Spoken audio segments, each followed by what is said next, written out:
नाराज है जिंदगी ड्रामे की अगली किस्त में आप देखेंगे कि फहद आयला से शादी के लिए राजी हो चुका है और इधर आयला के पेरेंट्स भी इसके आगे हाथ जोड़ देते हैं इसे मनाने के लिए। आयला परेशान कि वो अपनी बहन की हक पर डाका नहीं डाल सकती और वहीं ज़ीनिया ने तो तूफानी बदतमीजी उठा रखा है।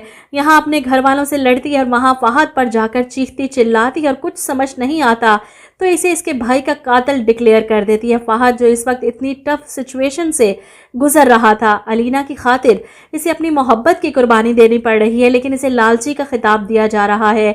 ज़ीनिया फहद से नफरत का दावा करते हुए आंधी तूफान की तरह इसके घर से निकल जाती है, लेकिन अगले ही पल हफ्सा के शोहर के बुलाने पर रेस्टोरेंट भी पहुंच जाती है कि आप फहद को क्यों नहीं लेकर आए साथ।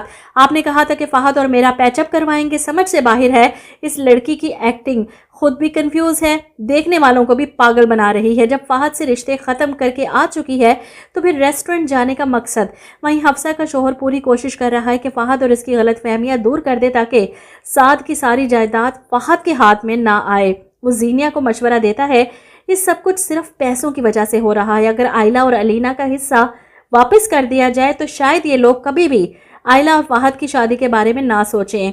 लेकिन ज़ीनिया यहाँ पर गुस्सा करके जाती है कि भीख में दी हुई मोहब्बत मुझे कबूल नहीं है। घर पहुँचती है तो फहद जो आयला से बात करने आया था इसे समझाने के लिए कि अगर आपको ये सब कुछ मुश्किल लग रहा है तो आपको ये मुश्किल सहनी होगी क्योंकि और कोई ऑप्शन नहीं है हमारे पास। इसी लम्हे ज़ीनिया वहाँ आकर तंज करती है कि अभी तो वो तुम्हारी बीवी भी नहीं बनी, मतलबी इंसान, अभी से उसकी बेबसी का फ़ायदा उठाने के चक्कर में हो सिर्फ इसकी दौलत के लिए। ज़ीनिया के अल्फाज फहद को बहुत अजियत पहुंचा रहे हैं, लेकिन इसे इस बात का खुद भी अंदाज़ा नहीं कि वो ऐसे तंजिया नश्तर चलाकर फहद को मज़ीद ज़ख्मी कर रही है और इस दर्द को वो सह नहीं पा रहा। घर आता है, रोता है तो इसकी माँ इसे यूँ रोता और परेशान होता देख इसके पास बैठकर इसे कहानियाँ सुनाती हैं कि जब तुम छोटे थे तो बहुत शरारती हुआ करते थे, फिर तुम थोड़े बड़े हुए तो ज़िद्दी और खुद सर भी हो गए, जवान हुए तो हट दरम मन मर्जी करने वाले नॉन सीरियस लड़के बन गए, लेकिन अंदाज़ा नहीं था कि जब तुम संजीदा होगे तो दिल पर छुरियां चलेंगी।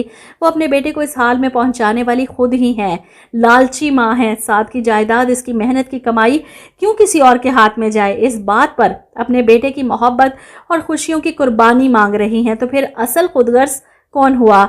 ये सब जानते हैं कि इन्हें कितनी मोहब्बत है अलीना से।